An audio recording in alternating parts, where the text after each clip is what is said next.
who emerges with the momentum tonight. There's lots of buzz about Rick Santorum. Evangelicals can help him in Colorado. Social conservatives are influential in Minnesota and Missouri. Sounds good for him. And Gingrich is not on the Missouri ballot. Santorum, sensing an opportunity, is stepping up his attacks on Romney. This is the narrative, what you're going to see. Anytime someone challenges Governor Romney goes out, instead of talking about what he's for, which is what I did today, in contrast to what Governor Romney's for, he just simply goes out and attacks and tries to destroy. I don't think it's going to work this time. Will it? So live from Washington, Republican strategist Matt Keelan, David Drucker, political reporter for Roll Call, and Democratic strategist Penny Lee joining us this morning. Matt, we're going to begin with you. Even Gingrich saying that Santorum is going to do well. Let's listen and then we'll talk about it. Okay. I think Santorum's going to have a pretty good day tomorrow, and he will have earned it. He targeted differently than I did. Here's my question. Could the Santorum surge really threaten the candidates?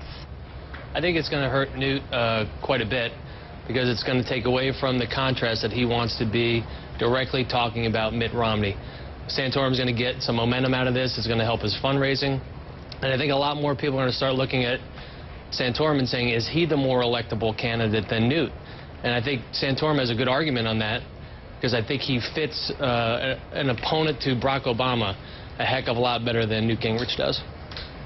All right, I want to switch gears here with Penny. Romney attacked Obama yesterday as well about part of his medical plan requiring mandatory contraceptive coverage. Let's listen to this and then we'll talk about it.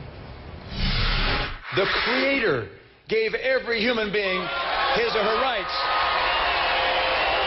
I'm just distressed as I watch our president try and infringe upon those rights. All right, so the Archdiocese across the country distributed letters at Mass 2 Sundays ago. I got mine. Very aggressive letter, denounced mandatory coverage, and the Catholic League now saying that they're ready to challenge Obama on this rule. Is this going to be a major issue in the election, Penny? Well, it's amazing to watch Mitt Romney. You know, he says he was distressed, but this is the exact same law that was put into place under him in his Romney Care in Massachusetts. And what this is not forcing anybody to buy. This is not forcing anybody to use contraceptives. This is simply saying that those insurance must then provide it for women. And as contraceptives and other preventive medicine has continued to go up, they are simply saying that insurance companies now have to provide access and make it more affordable so that women can take those necessary precautions to be able to have a better and a healthier life. So doctors that have objectives based on religious don't have to prescribe it. But it's amazing to see that the hypocrisy, and I think this is why conservatives have problems with Mitt Romney, is he continues to flip-flop. This is the exact same policy that was in place in Massachusetts. Well, okay, so Romney himself vetoed an exemption for religious hospitals for the morning after pill. This is what you're talking about. A spokeswoman told us that he vetoed it because the legislation should not exist. And he also vetoed mandatory contraceptive coverage. So a little bit different there. But again, it goes back to saying we need to increase the access for it. And so under Massachusetts right now, insurance companies do provide for a greater access. And that is exactly what this law is trying to do as well, is simply saying that you can't be denied. A woman can't be denied the availability of contraceptives or other preventive health care. And that is a necessary thing for the livelihoods of women. So many of them have been, kind of cut out because the costs were getting so high. Things such as, it helps with ovarian cancer, it helps with migraines, it helps with many other things, other than many see it as just birth control. All right, David. It is. All right, thanks. David, I don't want to leave you out, and we're running out of time here, so I've got a political headline for you.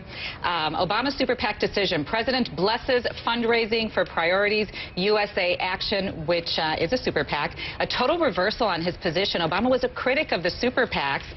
Could the president flip-flopping on Super PACs backfire, or is it simply a necessary evil? I don't think anybody's really going to care. They're more concerned about jobs, the economy, and things like that. I think that it could hurt him in a small sense because he's campaigned about, in 2008 that he was going to do things differently. He's been on the record saying that money in politics isn't any good. But the truth is, you're not going to win a presidential election unless you harness all of the resources at your disposal. And I think this was ultimately a smart thing to do because I don't think it's the kind of issue that's going to penetrate with voters and supersede all of the other issues that are out there. He might be vulnerable on those issues. We know what they are. I think this is really small ball and inside the Beltway talk that in the rest of the country isn't going to matter, although it does give Republicans a chance to hammer the president on not governing the way he campaigned. All right, Matt, David, Penny, thanks for joining us this morning. We'll see you again in the next hour.